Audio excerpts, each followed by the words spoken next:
You're listening to an Airwave Media Podcast. We took it all. We brought them to our land. An endless night, ember hot and icy cold. The rage of the earth. We made this curse. Carved it in the blood on our backs. We did not see. We could not, but she did. And in the end... What will I become? Senua's Saga. Hellblade 2. Play it now with Game Pass. Recorded in Chicago, Illinois, with your hosts, Ken, Matt, Neal, and Jeff. This is Triviality.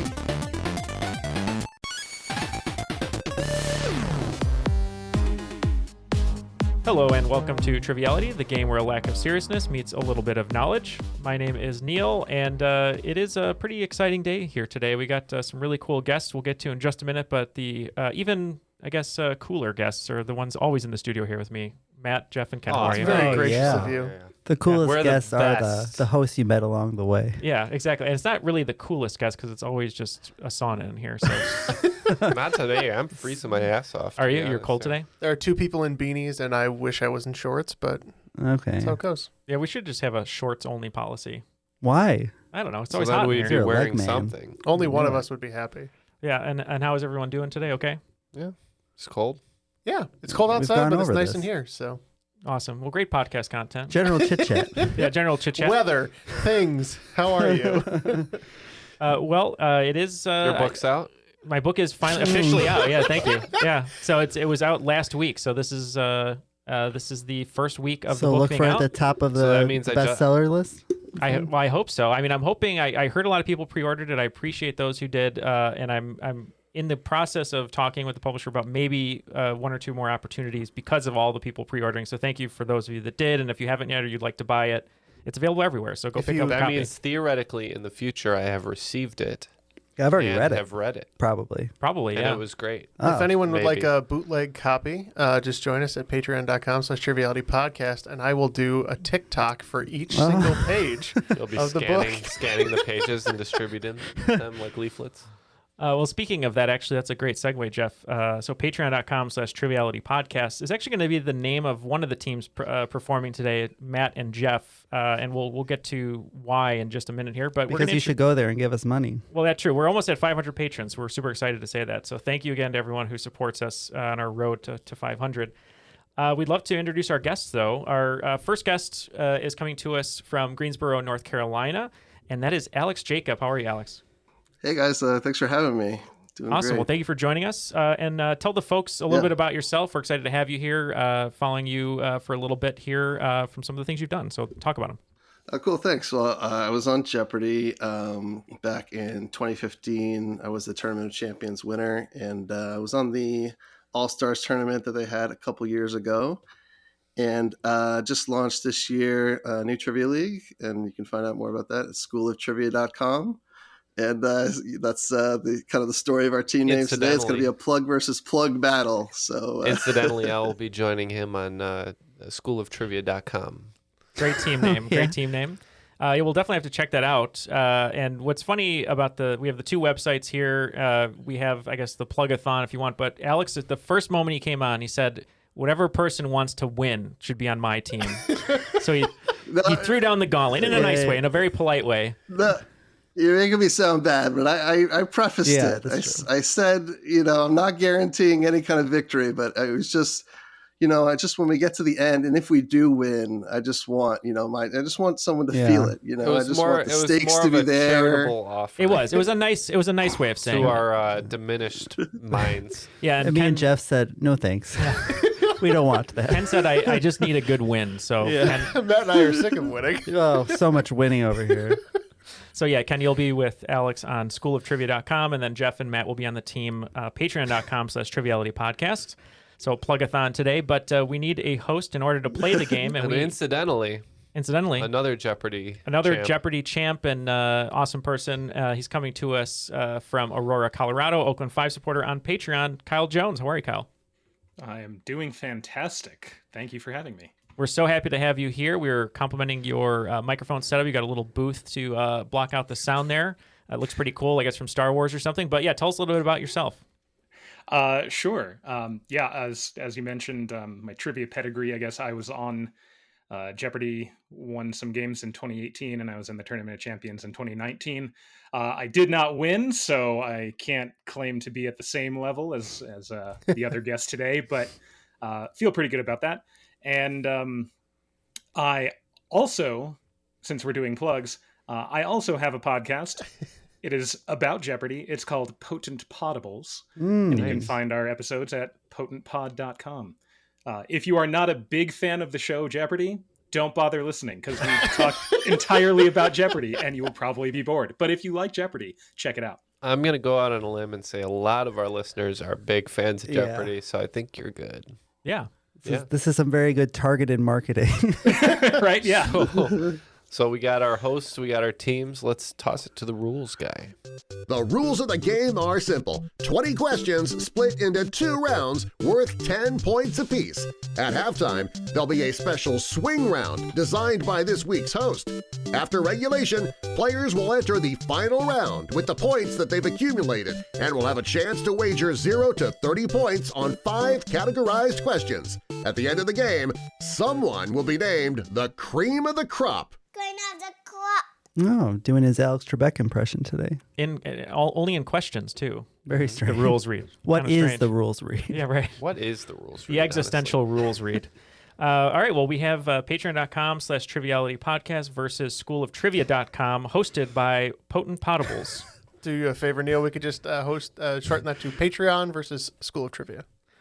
.com. We'll see. I might say the full thing every time. All right, Kyle, let's kick it off. All right, here we go. Question 1.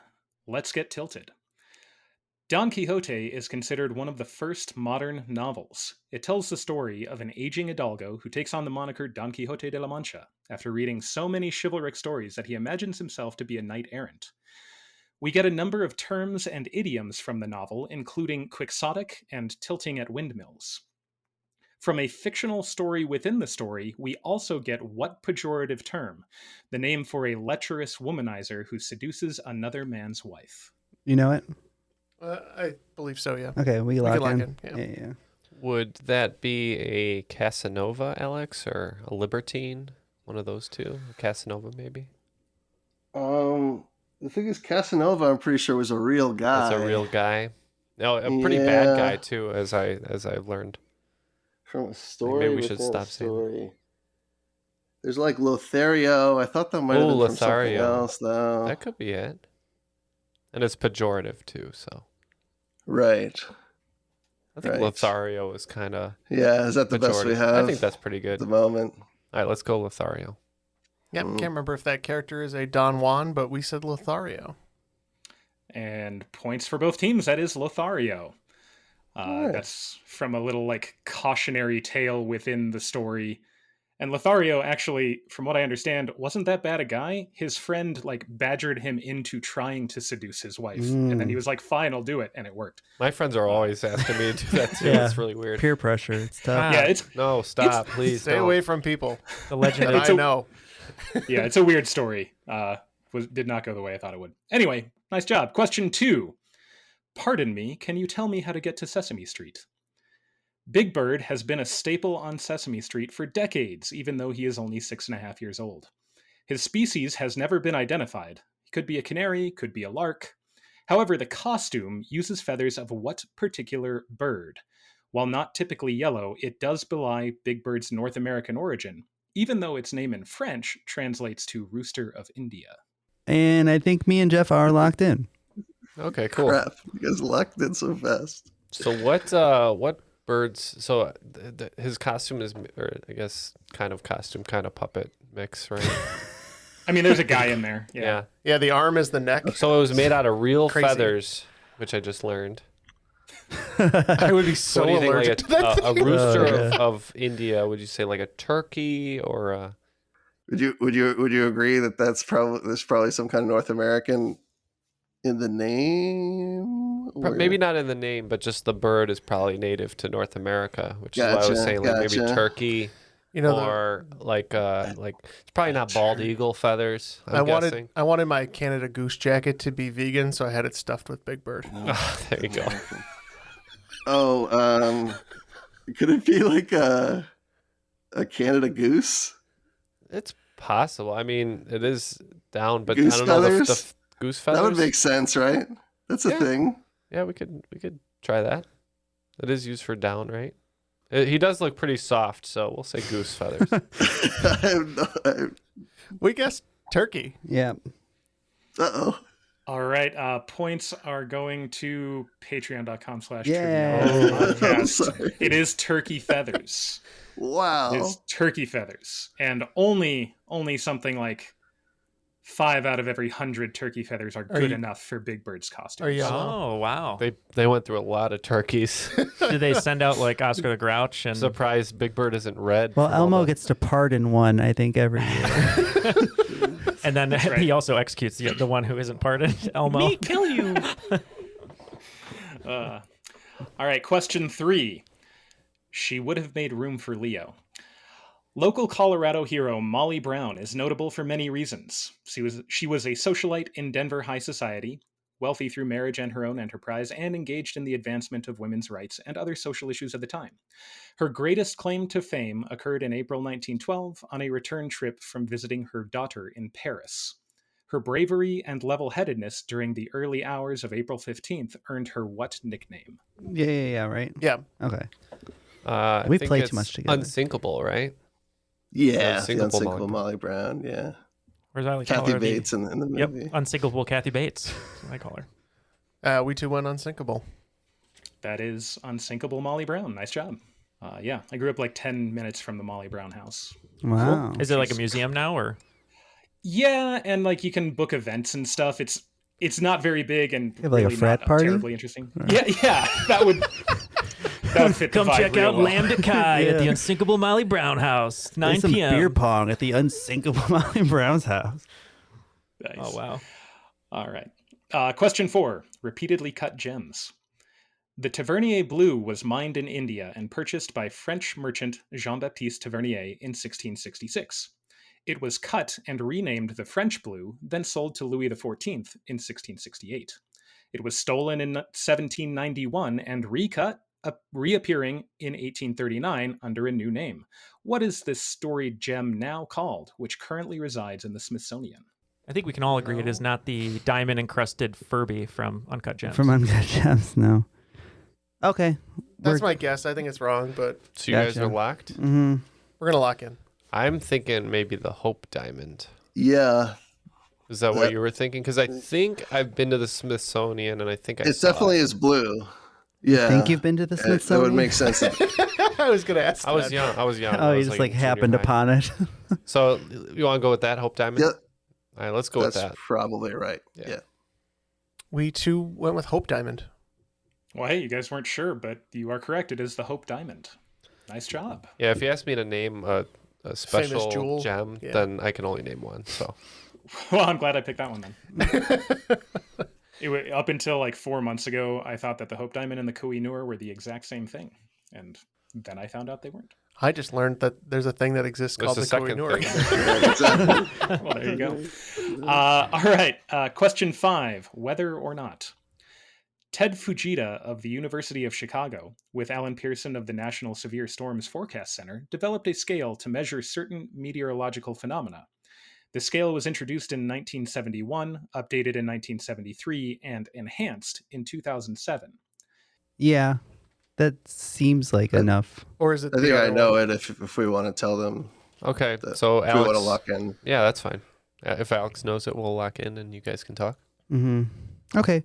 So they're locked in. You wrote down tornadoes. Yeah, because Fujita. So I think it's like F 1, 2, 3, 4, 5. I know it goes to 5, but it said up to 13, so maybe that Well, was it was the- originally 13, is what he said.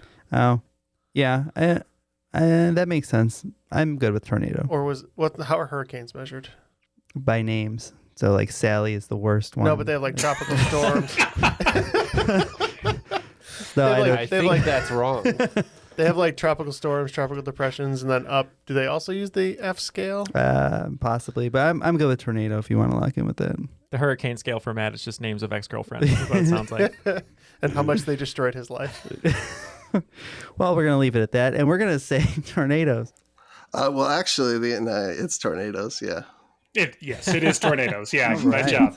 Points all around. Well, it's pretty good first 5 for each team here. Only one miss on question 2, but schooloftrivia.com with 40 points at the end of the first 5. Patreon.com/Triviality Podcast with a perfect 50, all featuring wonderful questions from potentpod.com. So thanks, Kyle. Thanks. No problem. All right, question 6. Rocky Mountain High. What numerical term is used for the group of North American peaks, mostly in the Rocky Mountains, that are considered the most difficult and most prestigious to summit? Colorado is home to the most, and I've done a few myself. Well, that's very impressive, Kyle, that you've done a few of these. Do we get bonus Thanks. points for me saying that? You do. Yeah, actually, I didn't mention that, but you do get 2 bonus points. Yeah. Last one I tried to do, I did not make it to the top. Kyle, what kind of sycophant would you like us to be? Nobody compliments my hair. Can you compliment my hair? It's very epic. Mm-hmm. Thank you. It's just All right, sweeping and. Thank you. 5 extra points for. Oh, very nice. Jeff, do you have any ideas? You like math? Do a math. I like math and maps, and this is somehow the Venn diagram of this is 2 separate circles for me. So. After discussing nothing, I wrote a word down, and we are locking it in. All right, there you go. Any bright ideas here? Because I'm blank. Gotcha. I do have something in my brain. It's one of those that I may know or maybe like just on the edge, like partly right, but something like 14ers, I think, like referring to them being 14,000 feet. That number may not be the right number, but that is what I have in my head and I can't shake it. So I guess we'll go with that. Sounds good. Well, they went with a number, and we went with an idea, and we locked in with a tangent. Which occurs a lot on Triviality. Yeah, apparently. That's fair. Yeah, points to School of Trivia. It is 14ers. Wow. Those peaks are over 14,000 feet. Sounds like a gang of freshmen who like chase you. All right. Question 7. Where'd you go? The French city of Lourdes has a few claims to fame. Of particular importance to Catholics was the occurrence of Marian apparitions to a young girl at a nearby grotto in early 1858. Water from that site is said to have healing properties. The girl went on to a life of religious service and was eventually sainted, with her feast day being April 16th, the day of her death. Which saint was this? I think we can lock in again if you want to. Oh, if man. that helps. Cool, yeah. Yeah. I mean, I'm pretty sure I don't.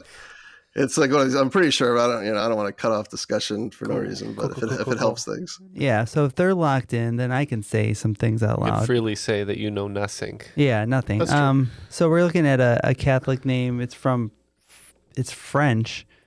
So we got nothing? No, I mean, it's not. St. Patricia? Joan of Arc went the other Patrick's way. cousin? I'm pretty sure they didn't like her. Yeah. A little earlier. Yeah, a lot earlier. But Casimir Pulaski?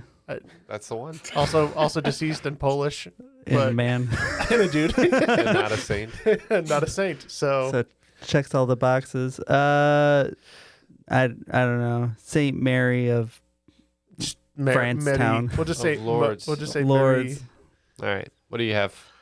I have. I think her name was Bernadette. Oh, yeah. Yes. Like they made movies have been on. Sorry. Yep. Nope. That is correct. That is Saint Bernadette of Lourdes. I believe in French it's Bernadette, though. Isn't that great song from like the 60s, Bernadette? You know, I knew you were going to go that, and I was going to make a 4 tops jokes from the 14 tops question earlier, but I chose not to, Neal. You should have, because I was going to say that also hailing from the French city of Lourdes are songs that always get slowed down in movie trailers. So, I did have a clue. There is also a novel called Where'd You Go, Bernadette? That's what it is. That's the Kate Blanchett movie. That's what I was thinking. Right. Yeah. And also a movie. Right. Yes. All right. Question 8. Forever collecting. We trivia folks have lots of fun words for studies and collecting. Vexillology is the study of flags, and numismatics is collecting coins and other monies. What do philatelists collect? For example, they would be on the lookout for penny blacks and inverted jennies. I think you know for sure, Mhm. and I think Sure. I know, so we'll lock in. Oh, I think you might be right. We'll go with that. Good. We are going to lock in an answer. Yeah. Okay. Is it stamps, Alex? Yeah, for sure. I think penny black is maybe the oldest stamp, and inverted jenny is this famous mistake stamp where they printed the plane upside down. So yeah, and philatelist for sure. Stamps. Yeah, I was pretty sure about penny black, so we also said stamps. .com. Since it's all about plugs, right? All about plugs, yes. Yeah, nice job. That is correct. Philately is the collecting of stamps. And Alex gave all the flavor text for that. So, yep, that's totally correct. I didn't mean to steal your thunder. No, you're fine. You're fine. It's better when it's not just me saying things. Also, Terrence Stamp is the star of the movie The Collector. So that brings it full Nice. circle. I Right, guess. there you go. All right. Question 9. Oh, mommy.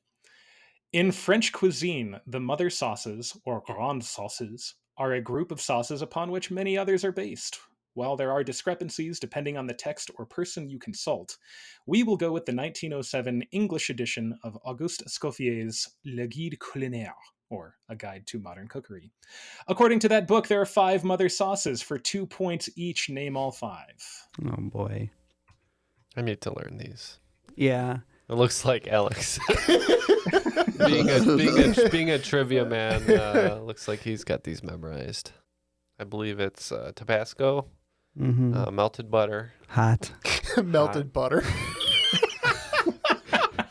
I mean, ranch. ranch. That's the Midwest sauces. Mayonnaise. Pizza sauce. If it was and me, mayonnaise. it would be like ranch, garlic butter, Jardinera. Jeff, how many do you have? I think I probably have the same 2 you have. Dang it. We're not getting anywhere. We could just add those 3 to that. I think 2 of them might be right. Oh, okay. Yeah, those are like things. We're locked in. Okay, they're locked in. So where are we starting off, Alex? Here. Okay. I should actually know these because I had one of my quizzes was kind of inspired by and one of my schooloftrivia.com. Get another plug-in. Quizzes was inspired by the mother sauces, but I'm afraid I might miss one of them or 2. That's okay. But do you have anything, or should I just No, read off what I you have? start, and I'll make up some ones to round off the list. How about that? Okay. So I'm pretty sure there's one called like tomat, which is basically like a tomato sauce. Okay. There's a velouté, which is kind of like a creamy thing. There's espagnole, which is like a brown sauce. Mm-hmm. And the last 2, I think one of them, I'm going to say hollandaise, which, we know the yellow sauce on like eggs Benedict and stuff. Mm-hmm. And then the last one, I'm not sure, but the best thing I have right now is béarnaise. Okay. But it's kind of similar to hollandaise. I'm not sure if they would both be in there. I'm gonna just say a word that I don't know if it's a word, but like bechamel. Yeah, that a no, thing? that is a thing. I think that actually might be right instead of béarnaise. Let's switch béarnaise out for bechamel. Okay. That's a good call, actually. I think that could be right. So let's go with those 5 with bechamel in there. It's funny you went with bechamel because that's a melted butter sauce, which you were talking about earlier. We ended up going with hollandaise. Hopefully that's right. We went with béarnaise because we had nothing else. We went with roux, which I think is actually a type of sauce, which isn't. It's like a base for a sauce. Yeah. But we had nothing else, and then we went with the old classics, the marinara and Alfredo. Okay. So schooloftrivia.com with that last minute pull of bechamel is getting all 10 points. Oh, you got all man. 5. Sauce Very tomate. nice. That is awesome. And I helped. That was some shake and bake right there. I was just proud to be in the room when it happened. Mm-hmm. That was cool. Yeah, we got 2 points for trying. Yeah, you got 4. Oh no, you got 2. That was we got 2. Never mind. You got 2. We got the one points. that was on my breakfast this morning and nothing else. Nice. So sauce tomate is just tomato sauce. Velouté means velvety in French. Espagnole is a brown sauce. Bechamel is a roux, so more specific than just roux. And then hollandaise. Nice. All right. Question 10. Team on a mission. The one and only time that my Rockies made it to the World Series was 2007 on the strength of an unlikely end to the season. Before they could make it to the divisional series, though, they had to win a do-or-die wildcard tie-breaking game 163. The game will forever live in baseball mythos with the question, did Matt Holliday actually touch home? Yes, he did. Which team, a divisional rival whose ace pitcher Jake Peavy won the Cy Young that year, but lost that game, thinks they were robbed in extra innings? I think I know which team he was on, so we can lock in with an answer. The views of Kyle are not necessarily representative of the views of Triviality Podcast. I'm just kidding. I'll never root for Matt Holliday doing anything. He's a Cardinal in my book. Well, I know nothing about this. He was not a Cardinal yet. Believe me, I was also upset he went to the Cardinals. Yeah. I'm a Cubs fan. Don't worry. But he said divisional. Yeah, no, I think I know, actually. Okay. I'm kind of vaguely aware of sports. I'm not a big watcher, but I kind of know some of the names. And I think Jake Peavy was on the San Diego Padres. That would be in the same division as the Rockies, right? NL West or whatever? Probably. Yeah, so let's go with that. I think that's right. Yeah, last question. We had the Mamas. Now we got the Papas. I think it's the Padres. It is the San Diego Padres. Nice. If you asked me to name every baseball team, that's the last one I would name. Really? Yeah. They come up in trivia a lot because they're notoriously bad at winning. Yeah. Maybe that's why. One of my favorite players ever on the Padres, though, even though they could never win, Tony Gwynn. Yeah. Well, after after the first round here in the game, I just wanted to kind of give a little plug for Type A, Type B, Type C, Type D, Type E, Type F, all types of plugs, just to join in on the fun.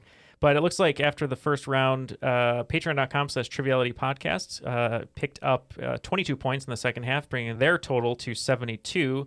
And it seems after Alex heard that he missed a question in the first round, said, not on my watch, as Ken and Alex at schooloftrivia.com were batting perfect there, picking up 50 points. I helped too. I said with you, bringing their total to 90 points. So 90 to 72. A little bit. Well, if people listening at home, they just don't know that your nickname is Bechamel. That's right. Kenny Bechamel. Because I'm smooth like that. That was the villain in Smurfs, right? Yeah, that's right. Kyle, what do you have in store for the contestants today in the swing round? All right. So our swing round is musical instruments by family. I'm a high school instrumental music teacher, so I like that. I like to do this. All right. So I will give you... Those are some of our favorite people. Nice. Me too. I will give you 10 musical instruments from around the world. For 5 points apiece, you simply tell me which of the 4 orchestral music instrument families each one belongs to. Those families are brass, woodwind, string, and percussion. So here we go. Number 1, balalaika. Number 2, shakuhachi. Number 3, slenthum. Number 4, afuche. Number 5, bombard. Number 6, shofar. Number 7, tabla. Number 8, oud. Number 9, ophicleide. And number 10, hurdy-gurdy. I take it back. And we will be thinking about these, and we'll be right back. We took it all. We brought them to our land. An endless night, ember hot and icy cold. The rage of the earth. We made this curse. Carved it in the blood on our backs. We did not see. We could not, but she did. And in the end... What will I become? Senua's Saga. Hellblade 2. Play it now with Game Pass. Okay, after the swing round, it looks like everyone's answers are locked in. Just wanted to say thank you to Kyle for teaching music, as all of us here in the studio had inspiring music teachers at different points of our lives. For many of us, the same music teacher. For many of us, the same one. That is correct. So thank you for doing what you do, Kyle, and let's go down these questions one more time and get the answers. Sure thing. So you were going to give me whether each instrument was a brass, woodwind, string, or percussion. Number 1 was balalaika. All right, I'll start it off for School of Trivia. I believe this is a string instrument, and this is probably the one we were most confident on. And then the confidence dropped off pretty fast after that. So, Yeah, I believe this is similar to the guitar, but Russian, and we said stringed instrument. That is correct. It is stringed. It has 3 strings, and you actually play one of the strings with your thumb. I learned how to play balalaika in grad school. It is an interesting instrument. Number 2, the shakuhachi. Not too sure about this one. We said percussion. Funny enough, we too said percussion. The shakuhachi is a woodwind instrument. It is a flute that Ronin played. When samurai lost their swords, they pick up shakuhachis so they would no longer be violent. I should try that when I'm feeling stressed. Yeah, it's very zen. Sorry, number 3, the slenthum. This one we just guessed wood.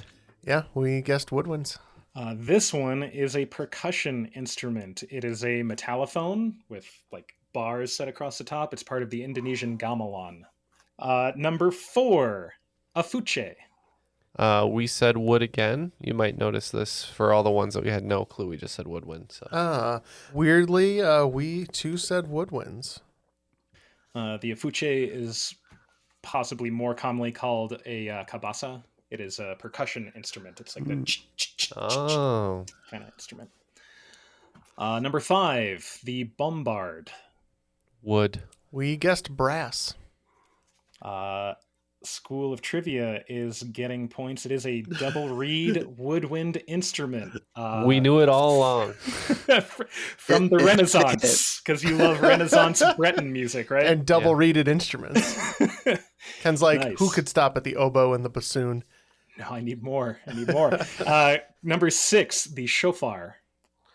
Okay, I guess I'm going to be really embarrassed if we get this wrong, because I'm familiar with this as being raised Jewish. It's something, it's like a horn, it's like an animal's horn, but we thought maybe it was brass because we don't think it has a reed in it, so we went brass. We guessed strings. The shofar is the animal's horn, and that is considered a brass instrument. Wow.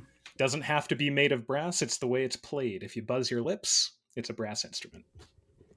Buzz and Number blow. 7. I play the guitar really poorly. Hopefully not with your lips. Number 7, the tabla. This one I had heard of, and I'm pretty sure it's like a drum of some kind, maybe of Indian origin. We went percussion. Sounds good. We said brass. Okay, it is the drum of Indian origin, typically played alongside a sitar in traditional South Indian music. Number 8, the oud. O-U-D for listeners. Right. This one we had no idea, so we guessed oudwind. Nice. This is not our ode to joy. We said percussion. The oud is a string instrument. It is the predecessor of the lute, and it is still commonly played in the Middle East in traditional Arabic music. Who would have thought? Oh. These are puns that are much better than ours. Yeah. Number 9, the ophicleide. Again, we didn't really know, so we had a game plan here, and we went woodwind again. We did too. The ophicleide is an old brass instrument from the 19th century that nobody plays anymore because the tuba was invented. That was an upgrade from something else. You believe me, people tried a lot of things to figure out how to get deep sounds, and most of them were bad. And the tuba sounds great. Okay. Yeah. In comparison, you should check out serpents and ophicleides. Number 10, the hurdy-gurdy. Lots of discussion on this one. Yeah. Yes, we went back and forth between us on this one, and we both were kind of picturing this instrument with a crank. And so it's going to be my fault if we get this wrong. We ended up going with percussion. Since the dying screams of helpless children aren't a group, we said strings. All right. So the hurdy-gurdy, technically, specifically, is a string instrument. It has a set of strings I'm sorry. stretched over a wheel that you crank. You do crank the wheel, and the spinning wheel, then you press each string down, and it makes the sound. Sometimes hurdy-gurdy is used to refer to a barrel organ, like an organ grinder. Mm-hmm. But even that would be closest to a woodwind instrument because it blows air through. Mm-hmm. So, but technically it is a string instrument. That's what I was going for. We bookended that one with some correct answers, and the rest we won't talk about. Okay, after the swing round, it looks like patreon.com/Triviality Podcast picked up 10 points, bringing their total to 82. Terrible team, but good team name. Good team name. And schooloftrivia.com picking up 20 points, bringing their total to 110. Yeah, the points are terrible, but the perks are great. All right, here we go, round 2. Question 1, everybody wave. Visible light ranges from red to violet. Invisible light includes infrared and ultraviolet. Beyond these, in either direction on the electromagnetic spectrum are, for 5 points each, which types of radiation? Neither are especially safe for human exposure, but they are commonly used. Yeah, we can lock in. Yeah. So I'm thinking, so we're looking for something that bookends the visible light spectrum and then is above infrared. So I think above infrared is probably X-ray, and it's also commonly used. And then on the or microwave, because as you go up, the waves get tighter, right? Sure. I mean, these those two answers sound like answers that fit the clue. At least I'm not. All right, let's go with 100% sure if they're microwave and X-ray. Yeah, believe you're right. So after ultraviolet, I believe would be X-rays as the distance between the two waves shrinks. Microwaves, I guess that screen in there is just big enough that they can't escape. So I believe microwaves are actually a longer wavelength than you'd think, and that's what we guessed. All right, 10 points for both teams, X-ray and microwave. All right. Jeff's explanation was exactly correct. Oh, don't do that to him. His head's big enough. All right, question 2, a good omen. The religion Thelema was founded by arguably the most famous occultist of the 20th century. He was known for drawing ire from the general public and members of secret societies for his extravagant lifestyle and claims to have communed with demons and old gods. His Thelemic writings, like the Book of the Law and Liber Arcanorum, have influenced writers, occultists, and counterculture artists ever since. Fans of the show Supernatural are certainly familiar with his name. Who was this self-described prophet? Dean, Sam, Winchester. I think it's. Put down whatever you think, and that's what we're going to go with. Okay. I think the name I have in my head is an older name. And I think that might match kind of like the clues, about demons and this kind of stuff. But is Aleister Crowley? Yeah, the name in my head is Aleister Crowley. I haven't seen Supernatural. I'm not sure, so Same I can't here, cross check it. It definitely sounds like a name that they could have used. So let's go with that. They have probably a better answer. I had nothing and was just thinking about Supernatural. The last name was Winchester, so we just went with Winchester. All right, School of Trivia gets points. It is Aleister Crowley. It's the last time I skip a biographics video. Yeah. The category A Good Omen also was to point you toward the name Crowley as well from Good Omens. I also believe that Crowley was the inspiration for Ozzy Osbourne's song, Mr. Crowley, Aleister Crowley. It absolutely was. Yeah, he crops up a lot if you're looking for his name. All right. What's the reference to Supernatural? There's a character named Crowley. Yeah, who's kind of an evil dude. All right. Question 3. Yeah, you better run. Of the 10 longest rivers or river systems in the world, only 2 are entirely contained within one country. Those 2 also happen to be in the same country. Which country is it? To clarify, all of the other top 10 rivers pass through multiple countries at some point in their run. Yeah, I have a good guess. Matt agrees. We're going to lock in. All right, geography, not my strong, one of my not strong suits of many. Did you have any initial guesses? I was thinking maybe China, maybe USA. Yeah. So as far as I think it might not be those, just because I'm trying to think. Oh, it very well might not be those. Sure. But so the big rivers in China, it's not the biggest country. I feel like they probably pass through other countries. I want to say like the Yangtze and the Yellow River. Well, I'm leaving the call for you, so you make leaving it up to me. Yeah, it's definitely it's a good question. It feels like something I should know. I was thinking maybe Russia. It's the biggest country, or possibly Canada is also one of the biggest. I can't name any rivers in either of those countries, but they are big countries, so I would. The Volga is the big one in Russia, and I think might be fully contained, but I'm not certain. Canada, I guess, would probably be. I know the longest is the Mackenzie, and then I think the Yukon, and those are probably both fully in Canada, but I'm not sure if they would both be in the top 10. Probably not. Well, you can make the call. I guess I would probably go with Russia, like say it's just such a big country, and then like the Volga is probably in there, and then maybe there's one other one, like the Rostov or something. Okay, we'll go with Russia then. Yeah, I was looking up river systems the other day. I was pretty sure that the Volga was a longer one that I hadn't really thought about. So we just locked in Russia. Don't know if it's right. I was looking up river systems the other day. As one does. It is not Russia. Alex actually named both of the rivers. It is China. The Yangtze and the Yellow are both entirely contained within China. Oh, sorry. After he said it, I had a guess. My guess is not confident one, so it's all good. The Volga is number 18 in terms of length, and the Lena is number 11, both of which are entirely within Russia, but they are not in the top 10. Okay. Is that the first one that both teams missed? I believe so, yeah. Wow. All right. Question 4. 0 to hip-hop hero. Clive Campbell, a Jamaican-American music legend, is often credited with the creation of hip-hop.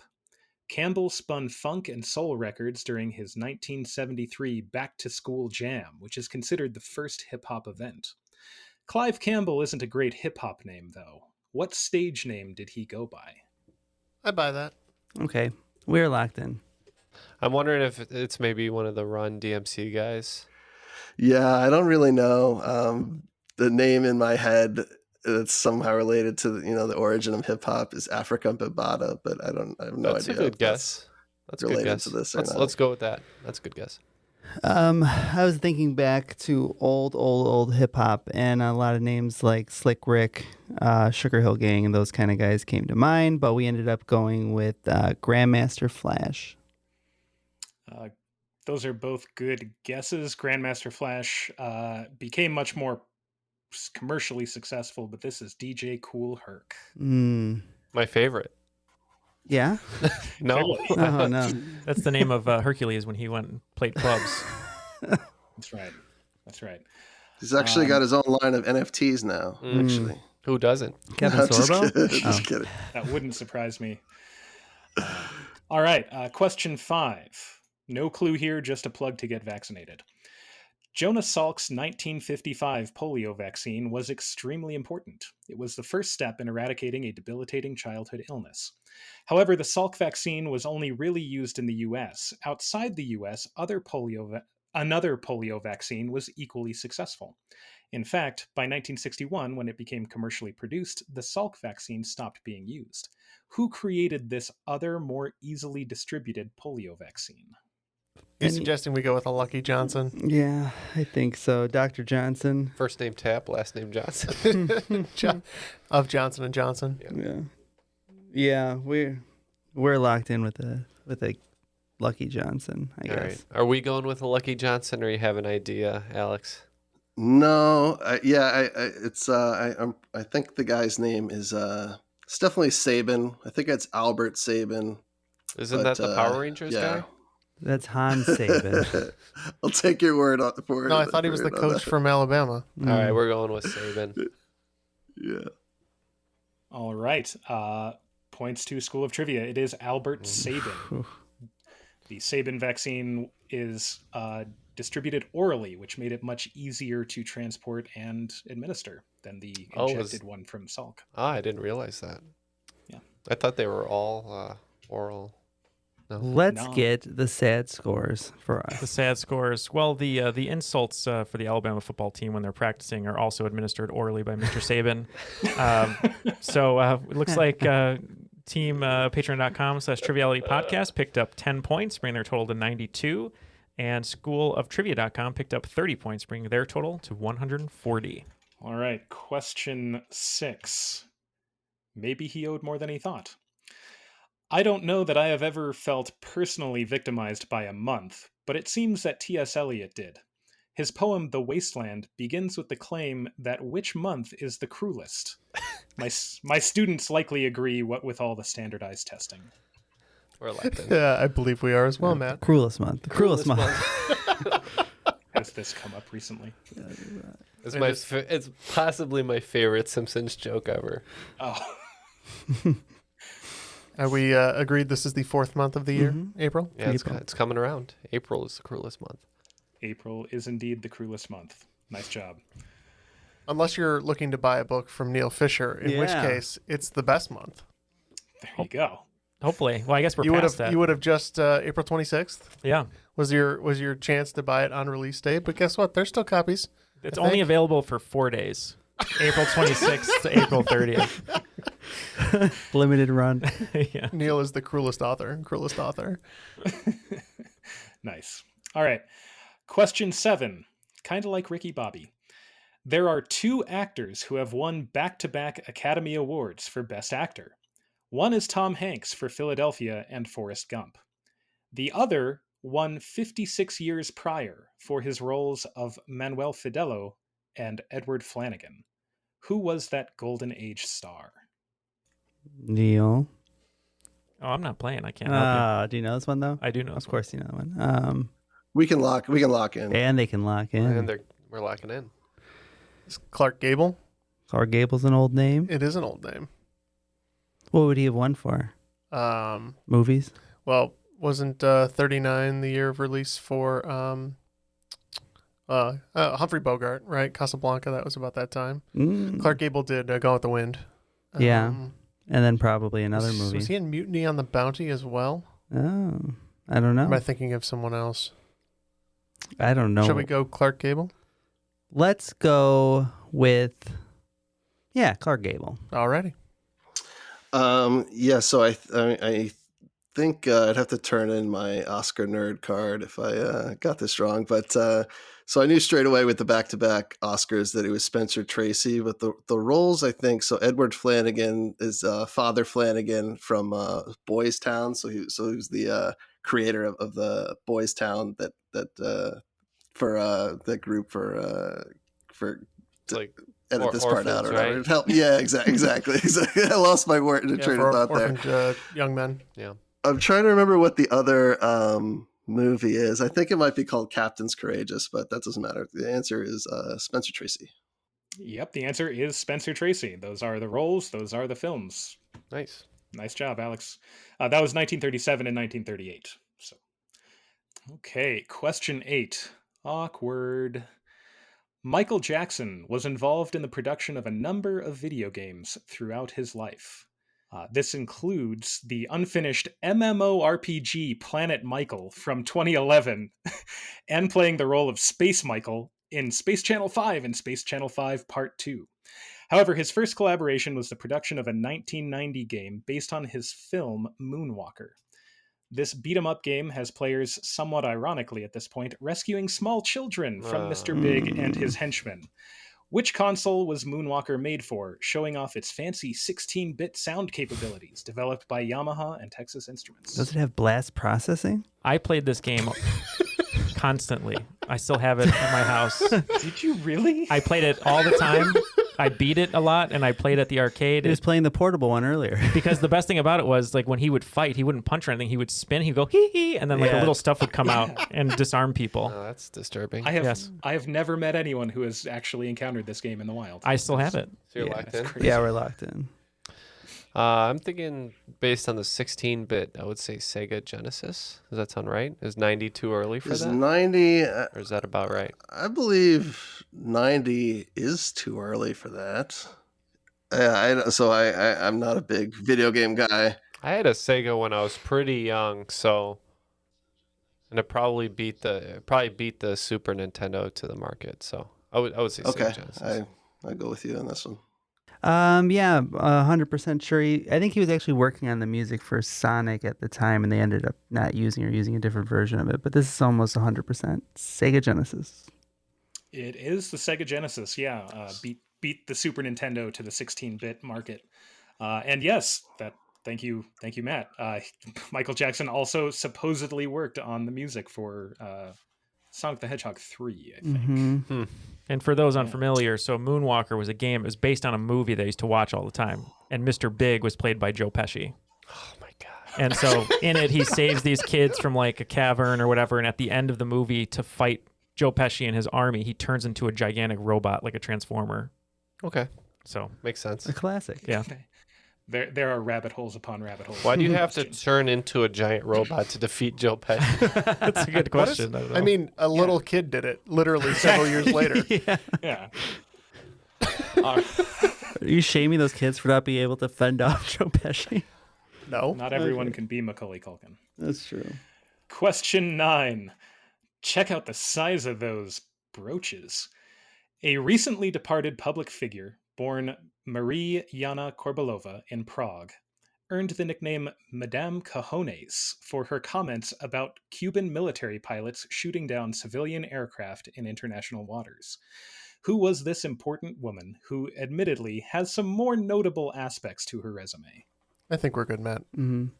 Yes, thanks to NPR. I'm up on the current news, so we're going to say Albright, yeah? Yeah, I think so.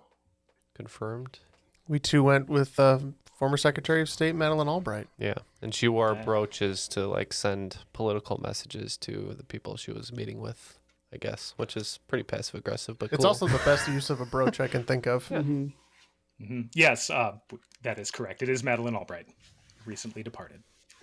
All right, and question 10, legal name changes.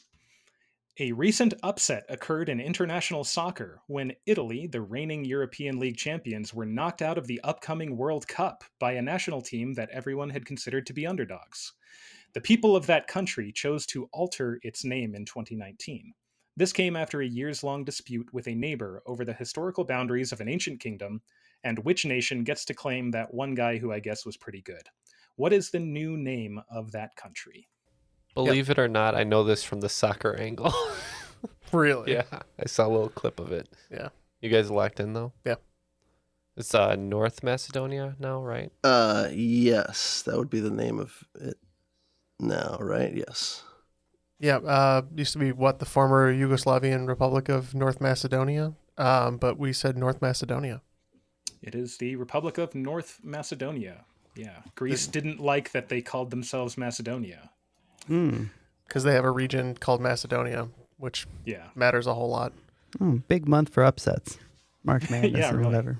Well, looks like at the end of regulation here, team patreon.com/Triviality Podcast picked up 40 points, bringing their total to 132. And schooloftrivia.com was batting perfect that second half of the second round there, picking up 50 points, bringing their total to 190. Ooh. That's a lot of points. That's points. There's points there. All right. Our final categories are S words, things you shouldn't put in your mouth, the pen is mightier, states that end in Hampshire, and Celebrity Jeopardy. Okay, all the wagers are locked in, so let's go to Kyle for the questions. All right, here we go. Question 1. S words. In the Summer Olympics, there are currently 2 weapons that begin with the letter S that are used for events. Name both of those 2 S words. Just to be clear, shot put is not considered a weapon. Depends on how you use it. In that context. Question 2. Things you shouldn't put in your mouth. Leave it to children to ruin all of our fun. Since 1975, the sale of tiny species of what animal as a pet has been banned in the United States. The CDC says that this is because they present a higher risk of transmitting salmonella to humans. They are linked to a series of outbreaks from children putting the pets in their mouth. The animals themselves were probably fine, given their biological defenses and ability to hold their breath for long periods of time. Question 3. The pen is mightier. Abraham Lincoln had some good one-liners. For the people, by the people, a house divided, and so on. Another quote, which may be apocryphal, was said in 1862 upon meeting a well-known author. The president reportedly said, "So this is the little lady who made this big war." Which author was he meeting? Question 4. States that end in Hampshire. New Hampshire has some notable firsts. It is home to the first presidential primary of every election season. It was home to the first Attorney General of the United States, Samuel Shelburne. It was the first state to declare independence from England. It is also home to a couple of astronautical firsts. One was Krista McAuliffe from Concord, who was the first private citizen in spaceflight. She died on the Challenger shuttle, tragically. Who is the other astronaut, a spaceflight veteran from Derry, New Hampshire? And question 5, Celebrity Jeopardy. Celebrity Jeopardy has had its share of gaffes and embarrassing moments for the contestants. Who can forget Regis Philbin forgetting nearly everything, or Charles Barkley bravely asking the existential question, what is cats? On the other hand, some celebs fared very well, including Game of Death star and I guess pro athlete Kareem Abdul-Jabbar. However, the winningest celebrity was What Funny Man, who won $68,000 in the 2009 Celebrity Invitational. I don't remember which charity he played for, but it might have been to help his late-night host friend get his career back on track. All right, we have the questions. We will come up with the answers, and we'll be right back. It looks like both teams are locked in with their answers, so we're going to go back to Kyle for the questions one more time and see how they did. Question 1, S words. There are currently 2 weapons that begin with the letter S used for events in the Summer Olympics. Name both of those 2 S words. All right, we did bet 30 points for each of these. For the first one, we said saber pretty quickly, and the second one came a little slower. We think skeet shooting is a event, so we said shotgun. We said saber for the fencing and shotgun for the shooting. How many points? We wagered 30. No, 25. And both teams are correct. It is saber and shotgun. Nice job. Question 2. Things you shouldn't put in your mouth. Since 1975, the sale of the tiny species of what animal as a pet has been banned in the United States. The CDC says that this is because they present a higher risk of transmitting salmonella to humans. They are linked to a series of outbreaks from children putting the pets in their mouths, and the animals were probably fine given their biological defenses and ability to hold their breaths for a long period of time. I was pretty sure that turtles are notorious for carrying salmonella, and a lot of the other clues also locked in, so we said turtles. We locked in for 25 points, and we said sea monkeys. And that is tiny turtles. Tiny, tiny turtles. Turtles under 4 inches in shell size are banned in the United States. Who would have thought? I like turtles. Kids shove them in their mouths. So You remember dumb. the turtle clip? Turtle. All right, question 3, the pen is mightier. Abraham Lincoln had some good one-liners, but the one I'm asking about from 1862 is, so this is the little lady who made this big war. Which author was he meeting? Okay, we're pretty sure he was meeting Harriet Beecher Stowe, author of Uncle Tom's Cabin. We wagered 30 on this one, and I'm glad we did. We too said Harriet Beecher Stowe. And that is correct. The little lady who got everyone riled up about The Horrors of Slavery. Question 4. States that end in Hampshire. New Hampshire has some notable firsts, but the one I'm asking about is an astronautical first. Who is that spaceflight veteran from Derry, New Hampshire? This one presented quite a challenge. There's a lot of hints in that about other figures, but we just kind of had to pick a pioneer in spaceflight, and we ended up going with Shepard, right? Alan Shepard, yeah. We were thinking it's probably Neil Armstrong, John Glenn, or Alan Shepard. Those are the three guys I could think of that had a major first. As far as astronauts, we were placing Neil Armstrong in the Ohio Midwest area, and we know John Glenn represented Ohio in Congress, so we ended up, by process of elimination, we went with Alan Shepard. For much of those same reasons, we wagered 25 and also said Shepard. I'm glad you guys worked that out. That is Alan Shepard. Yeah. I thought about putting in a more specific clue, but you didn't need it, so nice. And question 5, Celebrity Jeopardy. Who was the winningest celebrity on Celebrity Jeopardy? What funny man who won $68,000 in the 2009 Celebrity Invitational? And he might have been trying to help his late night host friend get his career back on track. Well, kind of like I said about the Oscars before, I think I have to turn in my Jeopardy nerd card if I didn't know this one. But this is Andy Richter, a friend of Conan O'Brien. Yeah, we wagered 25, and he was definitely controlling the universe, I believe, on his appearance here. And we said Andy Richter. And Andy Richter is also correct. Great scores there in the final round. It looks like patreon.com/Triviality Podcast just couldn't do enough, but they did pick up an additional 80 points, bringing their total to 212. Usually that's enough. Usually it is enough, but schooloftrivia.com. Too many points. 30 points on all the questions, all correct, bringing them 150 bonus points, bringing their total to a whopping 340 points, making them today's cream of the crop. The cream of the crop. Nice, all right. Oh, yeah. I gotta say, does your back hurt, sir? No, yeah, hey, it was a total team effort. You were right there. In fact, we could have done a little better if I had listened to you on Big Bird's Feathers and maybe a couple other ones. I'm gonna say my gut. I'm gonna say winning by 120 plus. I don't know if you needed those extra. Yeah, you're fine without the extra 10 points. I gotta say it does not feel bad though to do pretty well and lose. You know, we stood our ground. You know, I don't mind losing to the likes of Ken or people who, you know, maybe won Tournament of Champions on Jeopardy. I think our biggest mistake was not petitioning to end the game after 5 questions. It's really what we should have done there.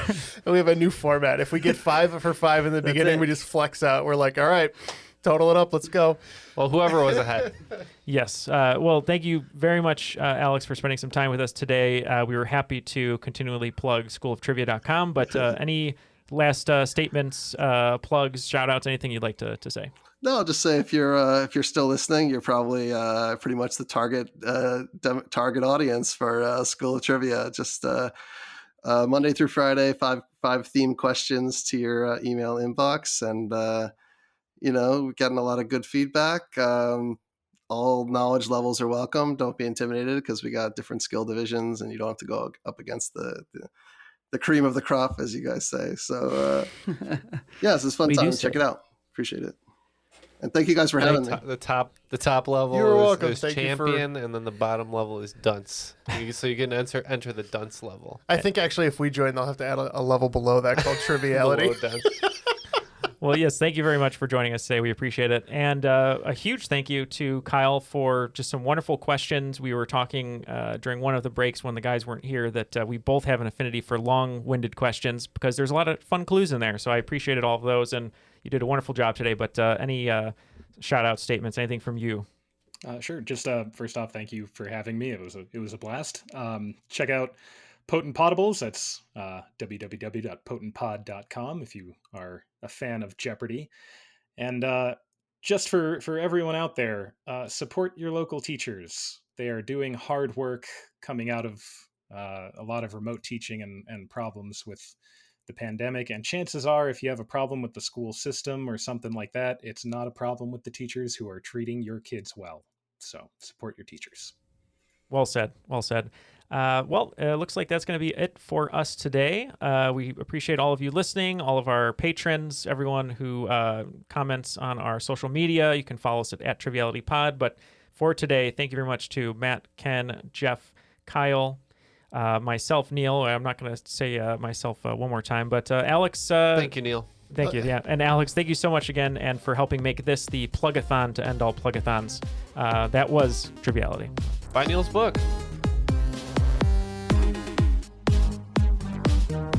Whatever you want, then we'll lock it. It's a rare food one, I know. I think those are Italian. You're Italian. Leave me alone.